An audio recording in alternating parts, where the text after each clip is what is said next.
അസ്സലാമു അലൈക്കും. ആദരണീയനായ ആദർശ സമ്മേളനത്തിൻ്റെ അധ്യക്ഷൻ കാന്തപുരം ഉസ്താദ്, അതുപോലെ ഈ വേദിയിലിരിക്കുന്ന പണ്ഡിതന്മാരെ, ഉസ്താദുമാരെ, SYS-ൻ്റെയും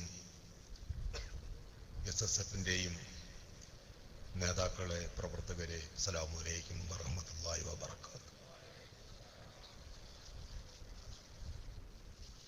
ദേശം ഒരു 5 വർഷങ്ങൾക്ക് മുൻപ് ഒരു ദിവസം ദേശം രാത്രി ഒരു 9 മണിയോടുകൂടി തിരുവനന്തപുരം ജില്ലയിലെ നെയ്യാറ്റിൻകര താലൂക്കിൽ വെള്ളറട ഗ്രാമപഞ്ചായത്ത് പ്രദേശത്ത്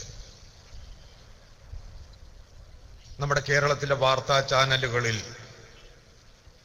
ഒരു വാർത്ത ഇങ്ങനെ ഫ്ലാഷ് ന്യൂസായിട്ട് ഇങ്ങനെ എഴുതി കാണിക്കുന്ന ഒരു രംഗം ഒരുപക്ഷെ ഈ പ്രദേശത്തുള്ള മുഴുവൻ സുന്നി പ്രവർത്തകർക്കും മുജാഹിദ് പ്രവർത്തകരുടെയും മനസ്സുകളിൽ വരാൻ സാധ്യതയുണ്ട് എന്നാണ് ഞാൻ കരുതുന്നത്.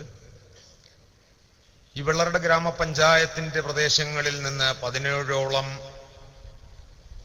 മുജാഹിദ് തീവ്രവാദികളെ പിടികൂടി എന്നാണ്.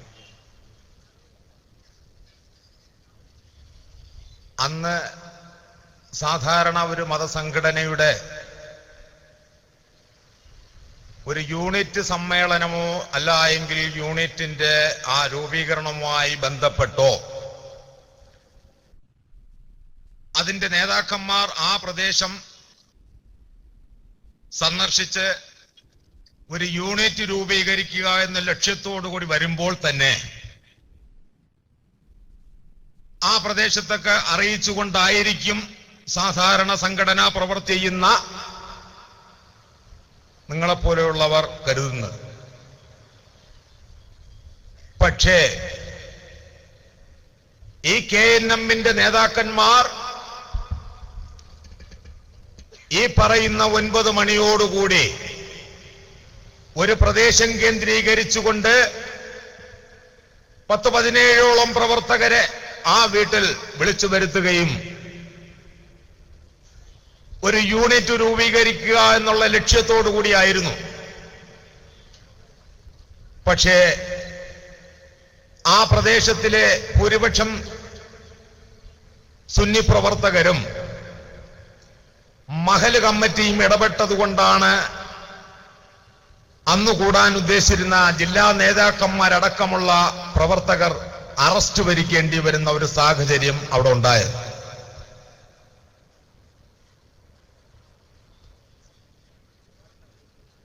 അന്ന് കൂടിയതിൽ ഞാൻ പോയിട്ടില്ലായിരുന്നു. പക്ഷേ ഇവർക്കൊക്കെ ജാമ്യമെടുക്കാൻ വേണ്ടി ഞാൻ പോയി. ഞാൻ ഈ കോഴിക്കോട് പ്രദേശത്ത് നല്ലൊരു ബന്ധമുള്ള ആളാണ്. കുന്നത്തുപാലം പ്രദേശം കേന്ദ്രീകരിച്ച് ഞാൻ കല്യാണം കഴിച്ചിട്ടുള്ള ആളാണ്. എനിക്ക് ഭാര്യയുണ്ട്, മക്കളുണ്ട്.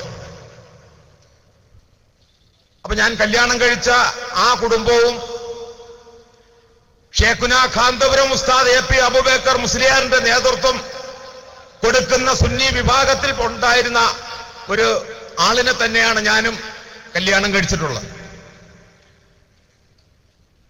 നിർഭാഗ്യവശാൽ, ക്ഷമിക്കണം, നയാബ് എന്ന പഹയൻ തന്നെയാണ് ഈ കുഴിയിൽ എന്നെയും കൊണ്ട് ചാടിപ്പിച്ചത്.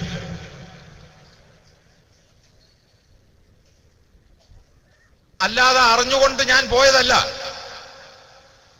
നോക്കി, KNM-ന്റെ ജില്ലാ നേതാക്കളടക്കം 17ഓളം പേര് അകത്ത് കിടന്നപ്പോ, എന്റെ രാഷ്ട്രീയം ഏതാണെന്ന് ഞാൻ പറയുന്നില്ല, കാരണം അത് ഇവിടെ പറയേണ്ട കാര്യമില്ല. എങ്കിലും ഞാൻ ഈ 17 പേർക്ക് വളരെ നിസ്സാരം പോലെ,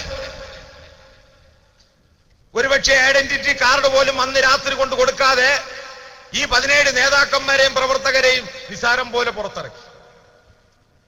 അപ്പൊ കൂടെ നിന്ന ജില്ലാ നേതാവ് പറഞ്ഞു, ആ പഹയനെ കൂടെ ഇങ്ങോട്ട് പിടിച്ചിട്ടോ, നമുക്കത് ഉപകാരം ആകുമെന്ന്. പക്ഷെ ഞാനത് കേട്ടില്ല. നയാബ് എൻ്റെ കൂടെ കൂടി മാമ എന്തൊക്കെയുണ്ട്, സുഖം തന്നെയാണോ, അങ്ങനെയാണ് ഇങ്ങനെയാണ് ആനയാണ് ചേനയാണെന്നൊക്കെ പറഞ്ഞുകൊണ്ടുള്ള ഒരു കറക്കവും കാര്യങ്ങളൊക്കെ നടത്തി. എന്തായിരുന്നാലും പഹ എന്നെ കൊണ്ട് പോവുള്ളൂ, വണ്ടിയും വലയും തലയിലായി എന്നുള്ളത് ഉറപ്പിച്ചു. അവസാനം ഒരു കമ്മിറ്റി കൂടാമെന്നുള്ളതായി.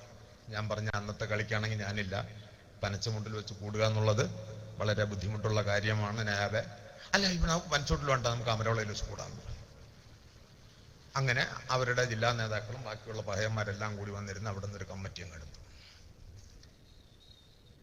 അപ്പൊ അന്ന് വരെ നിർവഹിച്ചു പോയിരുന്ന ദുആയില്ല, ദിക്റില്ല, ദിക്ർ ഹൽക്കയില്ല, ഒന്നുമില്ല. വേണമെങ്കിൽ നമസ്കരിക്കാം, ഇല്ലെങ്കിൽ ഒരു പ്രശ്നമില്ല. നെയ്യത്തില്ല, നേർച്ചയില്ല, ഒന്നുമില്ല, വഴിപാടില്ല. എന്താണത്? അവസാനം ഇങ്ങനെ ഒന്നുമില്ലാതെ തന്നെ വർഷങ്ങളോളം നടന്നു. തിരുവനന്തപുരം സിറ്റി തന്നെ അമ്പലത്തുറയിലുള്ള ഒരു KNMന്റെ ഒരു പ്രവർത്തകൻ മരിച്ചു. അപ്പൊ മറ്റ് KNMന്റെ ഉസ്താക്കന്മാർ വന്ന് നോക്കി, ഈ വീട്ടിൽ പത്രമൊന്നും വരുത്തൂല. ഇല്ല, പാവപ്പെട്ട വീടാണ്. മരണ വീട്ടിൽ സാധാരണ പത്രമാണ് വായിക്കുന്നത്. അപ്പൊ ഞാൻ ചോദിച്ചു, ഉസ്താദെ ഇനിയിപ്പോ ഇവിടെ പത്രമില്ലേ കുഴപ്പമില്ല, അപ്പുറത്ത് വീട്ടിൽ നിന്ന് വേണമെങ്കിൽ ഭഗവത്ഗീത ഞാൻ വാങ്ങിത്തരാം, എന്നാലും കുഴപ്പമില്ല, അവിടെ കുറുകാൻ ഓതണ്ട. അപ്പൊ ഞാൻ ആലോചിച്ചു, അല്ല എന്റെ വീട്ടിൽ മരണം സംഭവിക്കുമല്ലോ, പടച്ചവനെ ഞാൻ ഇനി എന്ത് ചെയ്യും? ഭാര്യയുണ്ട്, മക്കളുണ്ട്, ഉമ്മയുണ്ട്, വാപ്പയുണ്ട്, സഹോദരൻ, ഇവരൊക്കെ തള്ളി പറയാൻ കഴിയുമോ? നയാബേ ബാ, ഇനി ചിന്തിച്ചേ പറ്റുള്ളൂ. എന്താണ് കാന്തപുരം ഉസ്താദ് കാസർഗോഡ് എന്ന് തുടങ്ങിയിട്ടേ ഉള്ളൂ, അവസാനിക്കുന്നതിന് മുമ്പ് ഈ പ്രസ്ഥാനം വിടണം. ഇല്ലെങ്കിൽ ഞാൻ പറയട്ടെ,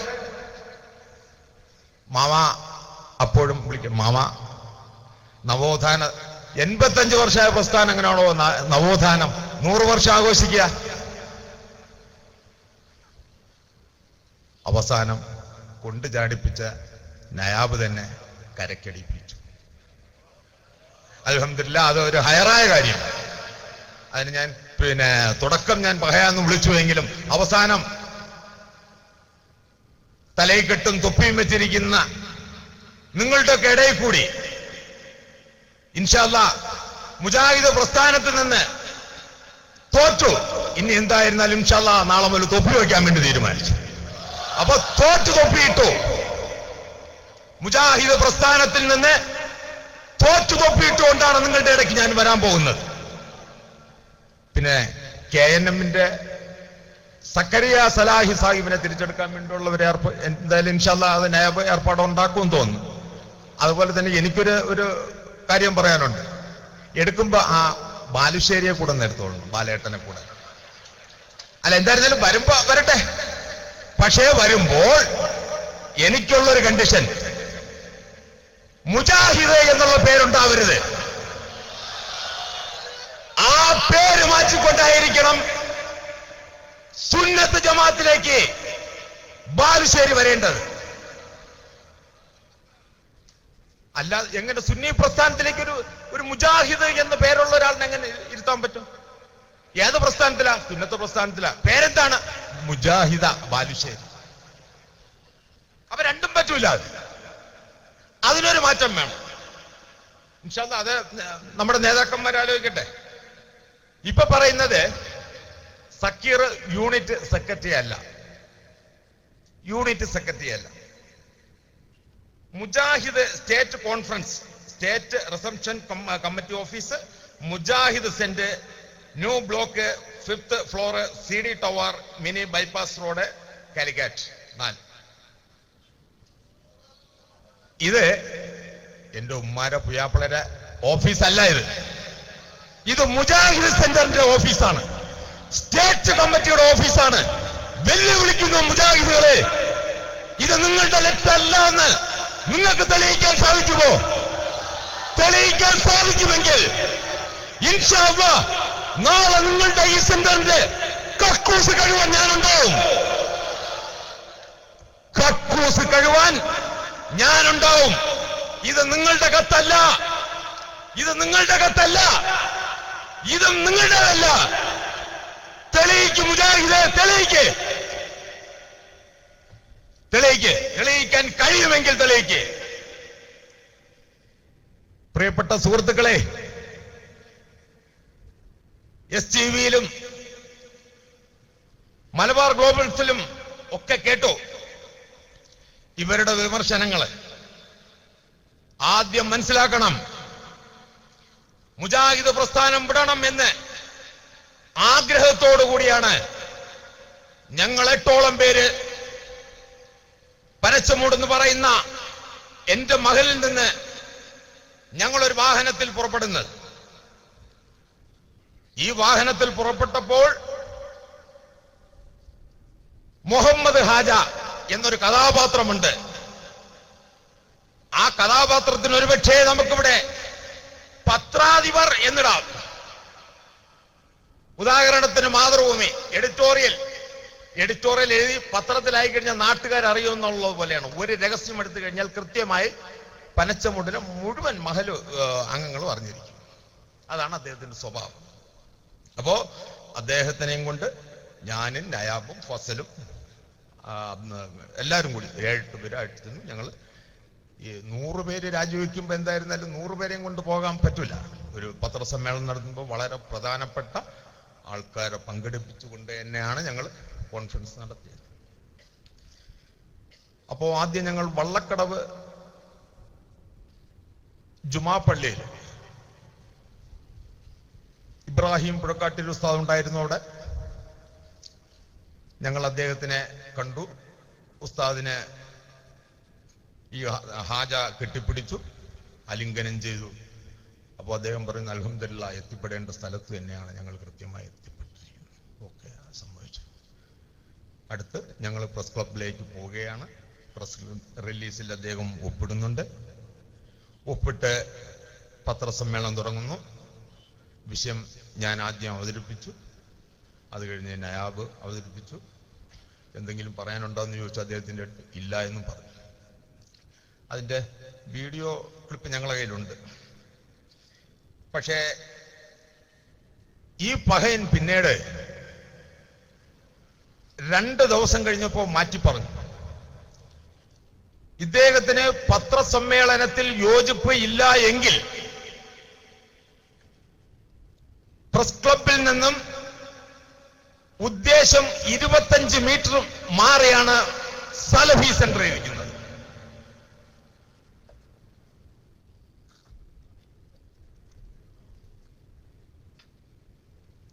25 കിലോമീറ്റർ അല്ല, 25 മീറ്റർ. ഇദ്ദേഹത്തിന് സലഫി സെന്ററിൽ ചെന്ന് പറയാമല്ലോ. KNM സെക്രട്ടറിയും MSM ജില്ലാ വൈസ് പ്രസിഡന്റ് രാജിവെച്ചിരിക്കുകയാണ്. എന്നെയും കൂടെ വിളിച്ചോണ്ട് വന്നു, എനിക്കൊരു അബദ്ധം പറ്റിപ്പോയതാണെന്ന്. പഹയൻ അത് പറഞ്ഞില്ല.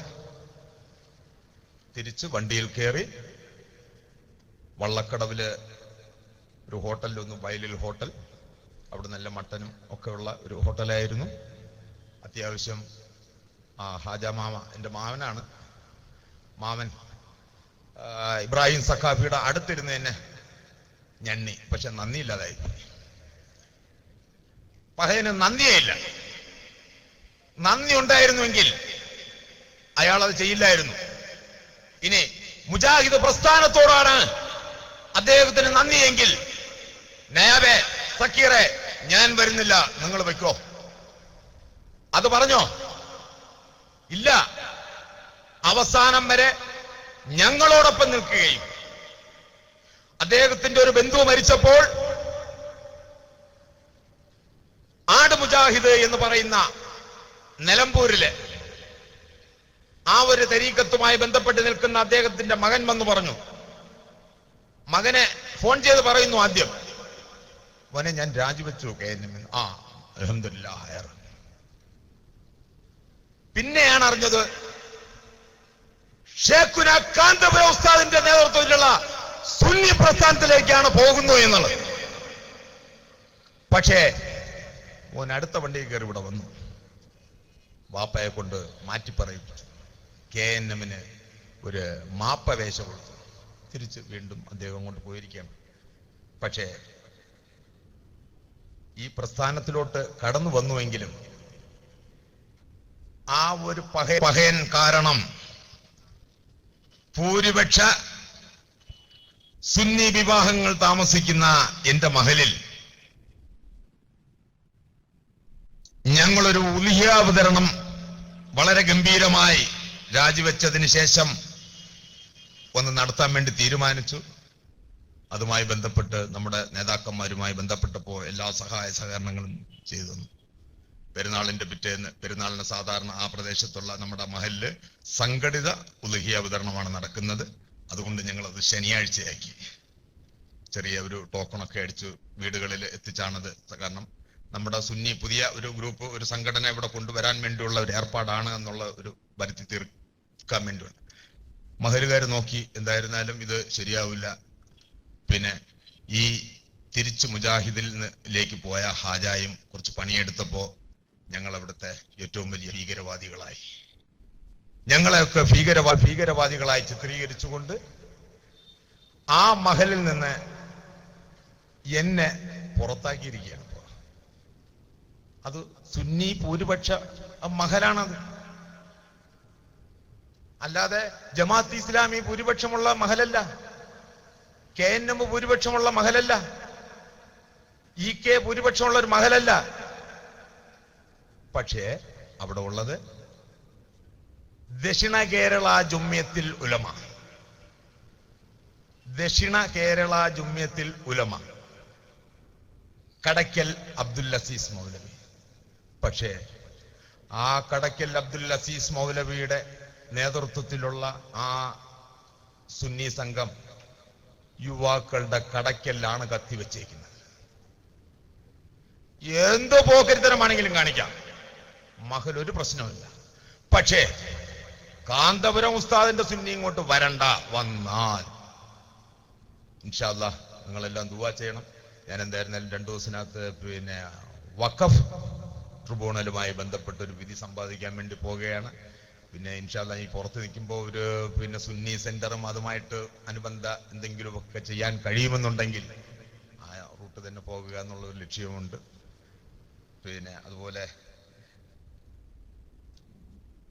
ഈ 100 കൊണ്ടൊന്നും ഞങ്ങള് തൃപ്തരാകാൻ ഞങ്ങൾ തയ്യാറല്ല. ഞങ്ങള് എന്തായിരുന്നാലും തുടങ്ങിയിട്ടേ ഉള്ളൂ.